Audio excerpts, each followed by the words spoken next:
Very good morning, my dear students. Last class in electricity lesson, we have discussed up to resistance. So, what is resistance? A resistance of a material is its property to oppose the flow of charges. What is that?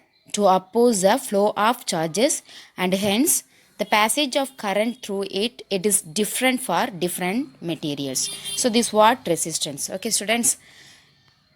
The picture shows the resistance. We have in different shape and sizes and different value also we have. So today we are going to discuss about systems of resistors. So you have learned how the resistance of a conductor affects the current through a circuit.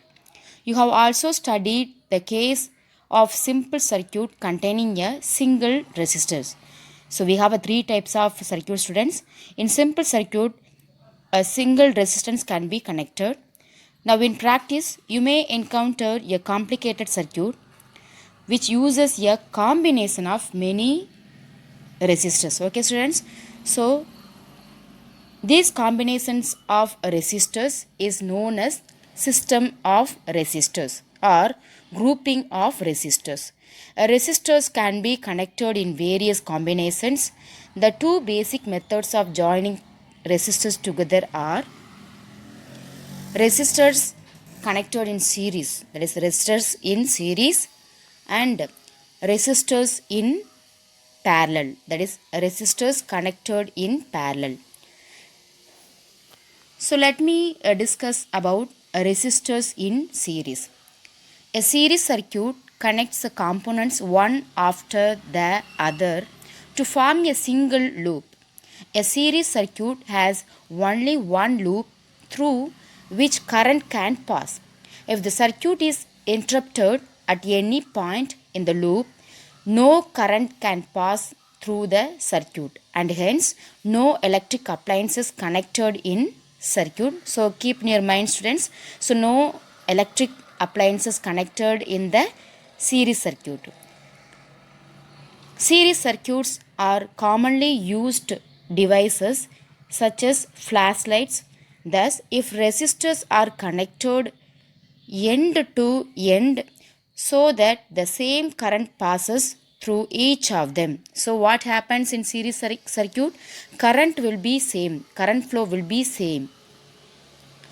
So once again, let me explain. If the resistors are connected end to end so that the same current passes through each of them, then they are said to be connected in series. So this is another picture. It shows that how the resistors are connected in series. Now, let three resistors R1, R2, R3 be connected in series like in the picture. Let the current I flowing through them we can consider as capital I. So according to Ohm's law, the potential difference in each end we can consider as V1, V2, V3. We can connect ammeter also, and if you want key we can be connected in this circuit. Okay, students. So according to the Ohm's law, the potential difference V1, V2 and V3 across R1 and R3, R1, R2 and R3 respectively. So I now only have written what is it? The potential difference across each resistance we can consider as V1, V2, V3. Okay, students, potential difference or else voltage both are same only. So according to the Ohm's law, so V is equal to IR, that we know well. So we have connected three resistance here. So each resistance across we can consider the voltage as how can we consider V1 is equal to IR1, V2 is equal to IR2, V3 is equal to IR3. So as per the Ohm's law, we can consider the voltage in such a way. So The sum of the potential difference across the ends of the each resistors we can be calculated by V is equal to V1 plus V2 plus V3. Okay, students? According to, when we take, the sum of the potential difference across each resistor we can consider as V1, V2, V3.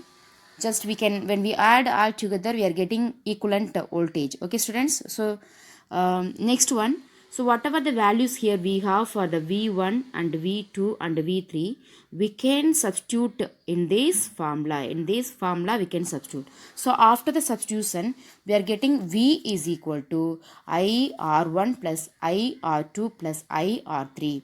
Okay, students, as I told you, current in the series circuit will be same, so that we don't have I1, I2, I3 like that. Okay, students? So next we can simplify it. Here, which is a common factor? I is a common factor, so we can take it out.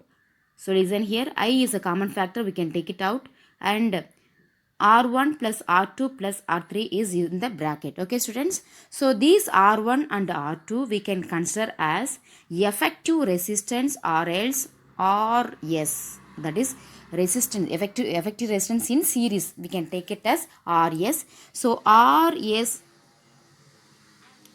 RS is equal to R1 plus R2 plus R3 it comes. Okay, students? So let me explain once again.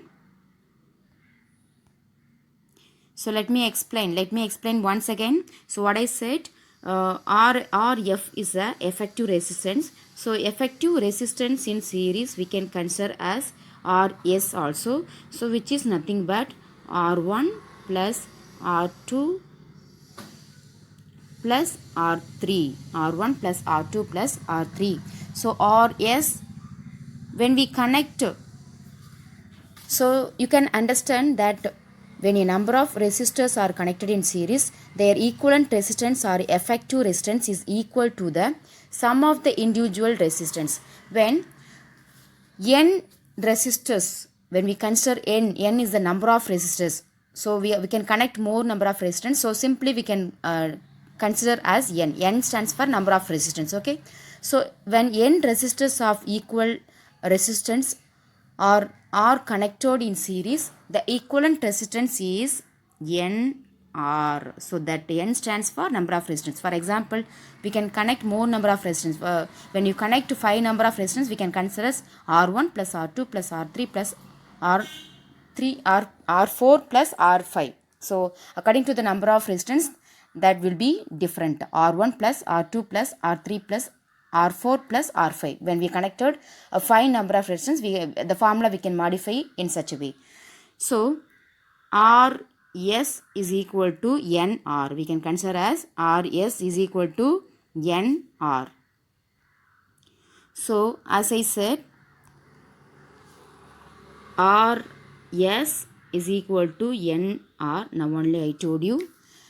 The equivalent resistance in a series combination is greater than the highest of the individual resistance. When you consider the individual resistance, the equivalent resistance will be greater. Okay, students, the equivalent resistance in a series combination is greater than the highest of the individual resistances.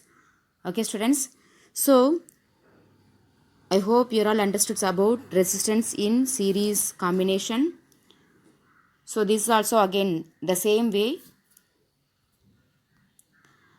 Thank you, students. So watch the video carefully. Based on this, one questions will be asked, so you have to be ready for that.